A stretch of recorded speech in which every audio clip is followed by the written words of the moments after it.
जय श्री राधे कृष्ण। आप सभी का आपके अपने YouTube channel VK Mishra present में बहुत बहुत स्वागत है। आइए आषाढ़ गुप्त नवरात्रि के दौरान आप सब सुनेंगे कवच, अर्गला और कीलक का पाठ श्रवण करेंगे।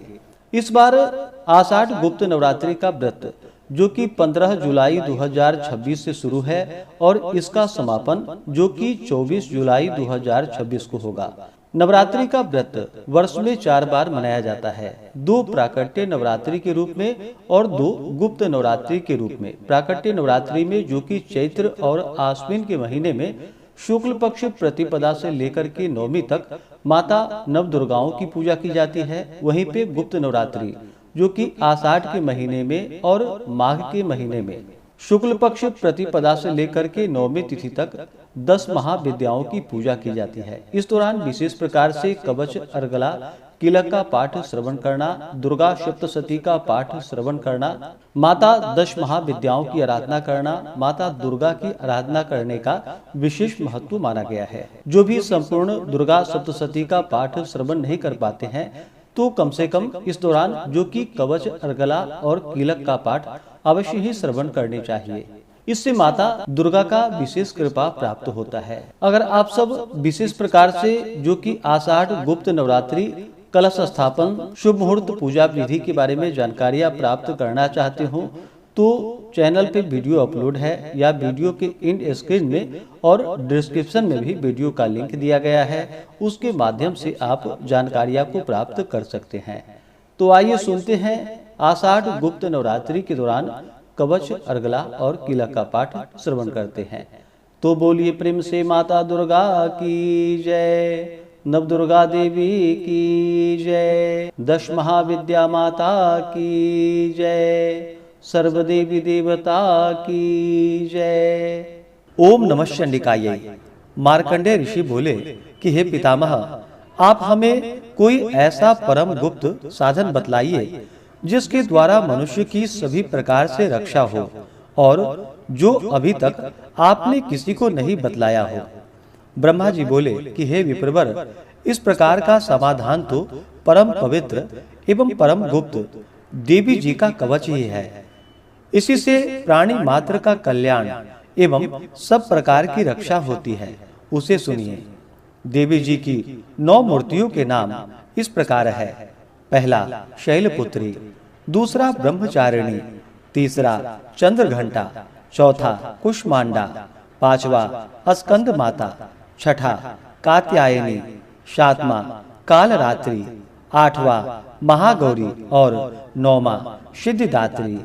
जो मनुष्य अग्नि में जल रहा हो, युद्ध भूमि में शत्रुओं के मध्य फंस गया हो अथवा घोर संकट से ग्रस्त हो, वह मनुष्य भगवती की शरण में पहुंच जाए तो उसके घोर से भी घोर संकट नष्ट हो जाते हैं। जो भक्ति भाव से देवी जी का स्मरण करते हैं उनकी सभी प्रकार से उन्नति होती है। हे भगवती, जो भी आपका स्मरण करते हैं निसंदेह उनकी आप रक्षा करती हो। प्रेत की सवारी करने वाली चामुंडा देवी हैं। वाराही महिष पर, ऐन्द्री हाथी पर, वैष्णवी गरुड़ पर, माहेश्वरी बैल पर, कौमारी मोर पर और लक्ष्मी कमल के आसन पर विराजमान है। श्वेत रूप धारण करने वाली वृषभ के वाहन वाली ईश्वरी देवी हैं। हंस पर चढ़ी हुई सभी आभूषणों से विभूषित ब्राह्मी देवी हैं। इस प्रकार अनेक प्रकार के रत्नों से विभूषित सभी योग शक्तियों से संयुक्त ये सब माताएं हैं। सभी देवी क्रोध युक्त रथों पर सवार होकर दर्शन देती हैं। ये शंख, चक्र, गदा, शक्ति, हल, मूसल, खेटक, तोमर, परशु, पाश, कुंत, त्रिशूल, उत्तम, शांग, धनुष इत्यादि अस्त्र शस्त्र दैत्यों के शरीर नाश के लिए, भक्तों को अभय देने के लिए एवं देवताओं के हित के लिए धारण करती हैं। महान रौद्र रूप, अत्यंत घोर पराक्रम, महान बल और महान उत्साह वाली देवी, तुम महान भय का नाश करने वाली हो। तुम्हें नमस्कार है। तुम्हारी ओर देखना भी कठिन है शत्रुओं को भय बढ़ाने वाली जगदम्बिके मेरी रक्षा करो। पूर्व दिशा में मेरी रक्षा ऐन्द्री देवी करे। अग्निकोण में अग्नि देवता, दक्षिण में वाराही, नैऋत्य कोण में खड्गधारिणी, पश्चिम में वारुणी, वायु कोण में मृगवाहिनी, उत्तर में कौमारी, ईशान कोण में शूलधारिणी, ऊपर ब्रह्मा जी एवं नीचे वैष्णवी देवी रक्षा करे। इसी प्रकार सबको अपना वाहन बनाने वाली चामुंडा देवी दशों दिशाओं से मेरी रक्षा करे। जया मेरे आगे की, विजया पीछे की, बाईं ओर अजिता, दाईं ओर अपराजिता रक्षा करे। उद्योतिनी मेरी शिखा की, उमा मेरे मस्तक पर विराज कर मस्तक की, मालाधरी मस्तक की, भौहें की यशस्विनी, भौहें के मध्य में त्रिनेत्रा, नासिकाओं की यमघंटा देवी, नेत्रों के मध्य में शंखिनी, कानों की द्वारवासिनी, कपोलों की कालिका, कानों के मूल देश की सांकरी मेरी रक्षा करे। नासिका की सुगंधा, ऊपर के ओठ की चर्चिका, नीचे के होठ की अमृत कला एवं जिह्वा की सरस्वती देवी रक्षा करे। दांतों की कौमारी, कंठ की चंडिका, गले की चित्र घंटा, तालु प्रदेश की महामाया रक्षा करे। चिबुक की कामाक्षी, वाणी की सर्वमंगला, ग्रीवा की भद्रकाली, पृष्ठ अस्थियों की धनुर्धरी रक्षा करे। कंठ के बाहर नील ग्रीवा, कंठ नली की नलकूबरी, दोनों स्कंधों की खड्गिनी एवं मेरी भुजाओं की वज्रधारिणी रक्षा करे। दोनों हाथों की दंडिनी, अंगुलियों की अंबिका, नाखूनों की शूलेश्वरी, कुक्षी की कुलेश्वरी रक्षा करे। स्तनों की महादेवी, मन की शोक विनाशिनी, हृदय की ललिता देवी, उदर की शूलधारिणी रक्षा करे। नाभि की कामिनी, गुप्त इंद्रियों की गुह्येश्वरी, लिंग की पूतना कामिका, गुदा की महिषवाहिनी रक्षा करे। कटी की भगवती, घुटनों की विंध्यवासिनी, जंघाओं की महाबली देवी रक्षा करे। गुल्फों की नारसिंही, पांव के तलुओं की तेजसी, पैरों की अंगुलियों की श्री देवी और पैर के तलुओं की अधस्तल वासिनी देवी रक्षा करे। नाखूनों और दांतों की कराली, केशों की उधर्भ केशिनी, रोम छिद्रों की कौबेदी और त्वचा की वागीश्वरी देवी रक्षा करे। रक्त, मज्जा, वसा, मांस, अस्थियों एवं मेदे की पार्वती, अतरियों की कालरात्रि, पित्त की मुकुटेश्वरी रक्षा करे। पद्मावती, कफ की चूड़ामणि, नाखूनों की तेज की ज्वालामुखी, सभी संधियों की अवेद्या देवी रक्षा करे। हे ब्रह्मा जी, आप मेरे वीर की रक्षा करे। छाया की छत्रेश्वरी और मन बुद्धि अहंकार की धर्म धारिणी रक्षा करे। प्राणों की कल्याण शोभना और शब्द, स्पर्श, रूप, रस, गंध, इन 5 इंद्रियों की योगिनी, सत्व, रज, तम की नारायणी सर्वदा रक्षा करे। आयु की वाराही, धर्म की वैष्णवी, यश एवं कीर्ति की लक्ष्मी तथा धन विद्या की चक्रिणी रक्षा करे। इंद्राणी मेरे गोत्र की, चंडिका मेरे पशुओं की, महालक्ष्मी मेरे पुत्रों की, भैरवी भार्या की रक्षा करे। मेरे पथ की सुपथा, मार्ग की क्षेमकरी, राजा के दरबार में महालक्ष्मी एवं सभी दिशाओं में स्थित होकर विजया मेरी रक्षा करे। और जो भी स्थान कवच में नहीं आए और जो आरक्षित हैं, उन स्थानों की पापनाशिनी जयंती देवी रक्षा करे। मनुष्य यदि अपना मंगल चाहता है तो एक कदम बिना कवच के कहीं न जाए। कवच से नित्य रक्षित मनुष्य जहाँ-जहाँ भी जाता है, वहीं से उसे धन का लाभ तथा सभी कामनाओं की सिद्धि प्राप्त होती है। पृथ्वी पर उस पुरुष को ऐश्वर्य एवं अतुल संपत्ति प्राप्त होती है। वह मनुष्य निर्भय हो जाता है। युद्ध भूमि में कोई भी उसे नहीं जीत सकता। त्रिलोक भर में वह पूजा जाता है। यह देवी कवच देवताओं को दुर्लभ है। इसका अत्यंत श्रद्धा के साथ सावधान होकर जो तीनों संध्याओं में नित्य पढ़ लेता है उसे देवी कला प्राप्त होती है। कोई भी उसे तीनों लोकों में पराजित नहीं कर सकता है। उसे अकाल मृत्यु नहीं आती है। वह 100 वर्ष से भी अधिक आयु प्राप्त करता है। यह कवच उसका तेज, यश और कीर्ति बढ़ा देता है।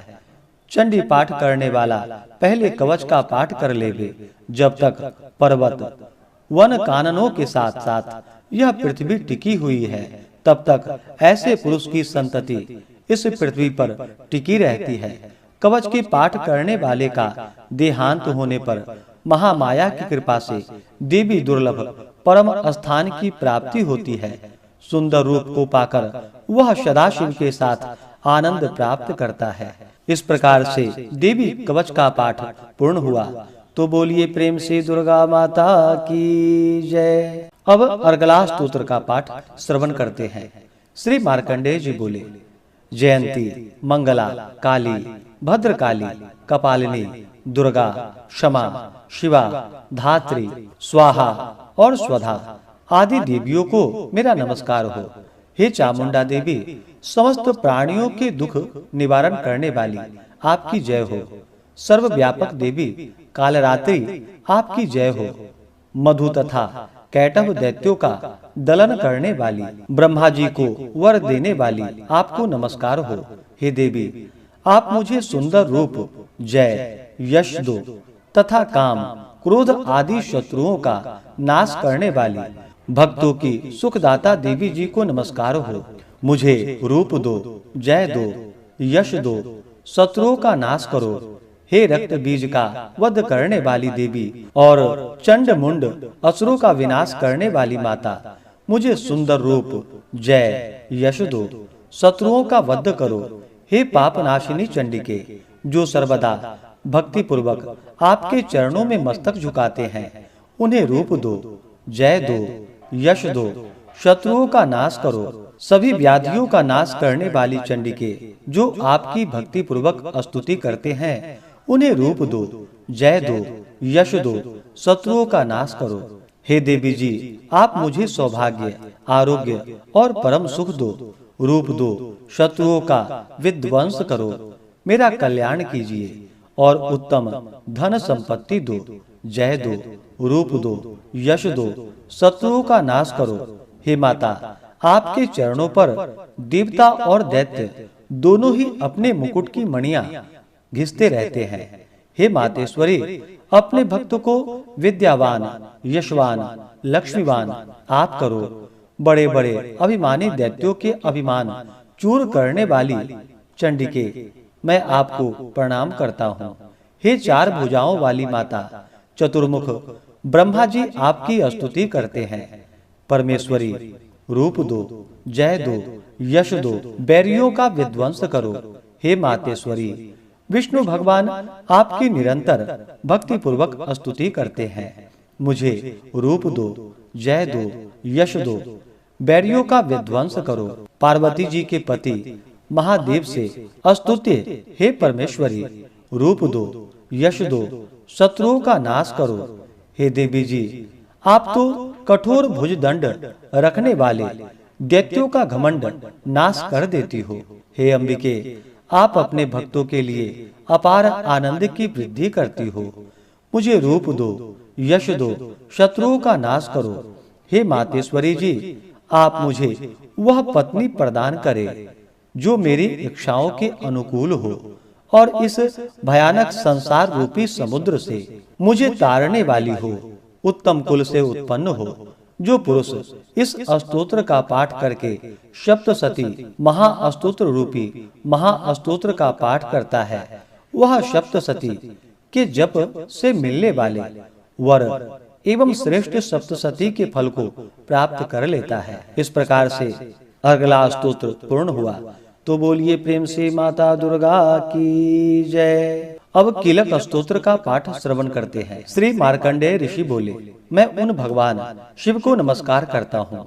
तीनों वेद, जिनके 3 दिव्य नेत्र हैं, जिनका शरीर विशुद्ध ज्ञान स्वरूप है, जो मोक्ष प्राप्ति के कारण है, अर्धचंद्रमा, जिनके मस्तक पर शोभायमान है, मंत्रों से शाप एवं उत्कीलन आदि को समझकर पाठ करने वाला पुरुष मोक्ष पा लेता है। अतः इसका ज्ञान होना आवश्यक है। सब उच्चाटनादिनी वस्तुएं स्तोत्र पाठ करके सिद्ध होती है, तथापि जो अन्य मंत्रों का जप न करके केवल इस सप्तशती के पाठ मात्र से स्तुति करते हैं, उन्हें देवी जी सिद्ध हो जाती है। उच्चाटनादिक प्रयोगों में उन पुरुषों के मंत्र, औषधि आदि किसी अन्य साधन की आवश्यकता नहीं पड़ती। बिना जप के ही उनके सभी उच्चाटनादिक कर्म सिद्ध हो जाते हैं। इससे लोगों को शंका हुई कि तब उनमें श्रेष्ठ कौन सा साधन है। तब उस शंका के निवारण के लिए शिव की आज्ञा का यह सप्तशती स्तोत्र सिद्धियों को देने वाला है। इस स्तोत्र को भगवान सदाशिव ने गुप्त कर दिया। इस स्तोत्र के पाठ द्वारा प्राप्त होने वाला पुण्य कभी समाप्त नहीं होता। साधक सभी प्रकार का क्षेम प्राप्त कर लेता है, इसमें कोई भी संशय नहीं है। कृष्ण पक्ष की चतुर्दशी अथवा अष्टमी के दिन एकाग्र होकर जो अपना सब कुछ भगवती को अर्पण करता है और फिर प्रसाद रूपेण ग्रहण कर लेता है, उस पर भगवती प्रसन्न होती हैं, अन्यथा नहीं। इसी रूप से कीलक द्वारा महादेवी जी ने इस स्तोत्र का कीलन कर दिया है। जो इसके द्वारा सप्तशती का निष्कीलन करके स्पष्ट होकर नित्य पाठ करता है, वह सिद्ध हो जाता है। देवी जी का गण एवं गंधर्व होता है। वह कहीं भी घूम रहा हो, उसे कोई भय नहीं होता, न उसकी अकाल मृत्यु होती है। देहांत होने पर वह मोक्ष पाता है। इसलिए इस कीलक स्तोत्र को समझकर तथा उसका उत्कीलन करके पाठ करना उचित है। जो इस प्रकार नहीं करता है, उसका नाश होता है। तभी तो बुद्धिमान इसे समझकर ही उत्कीलन से संपन्न स्तोत्र का पाठ आरंभ करते हैं। जो कुछ भी रमणियों के सब श्री देवी जी की कृपा से फल हैं। इसी में सौंदर्य, सौभाग्य आदि दिखाई देते हैं। वे सब कारण इस शुभ स्तोत्र का जप सदा करते रहना चाहिए। इस स्तोत्र को मंद स्वर से पाठ करने से थोड़ा फल मिलता है। उच्च स्वर से पाठ आरंभ करे, सभी सिद्धियां प्राप्त होती है। जिस भगवती की कृपा द्वारा सौभाग्य, आरोग्य, संपत्तियां, शत्रुनाश तथा परम मोक्ष की प्राप्ति होती है, उस जगत माता की स्तुति अवश्य करनी चाहिए। इस प्रकार से कीलक स्तोत्र पूर्ण हुआ। तो बोलिए प्रेम से माता दुर्गा की जय। तो आशा करता हूँ कि यह जानकारी आपको अच्छा लगा हो। इसी प्रकार से ज्ञानवर्धक जानकारियाँ प्राप्त करते रहने के लिए, व्रत पूजा के बारे में जानने के लिए, कथा को सुनने के लिए चैनल पे अगर आप पहली बार आए हैं तो चैनल को लाल बटन दबा करके सब्सक्राइब करें। साथ में बेल आइकन घंटी को दबाएं ताकि आने वाली वीडियो का नोटिफिकेशन आपको समय से मिलता रहे।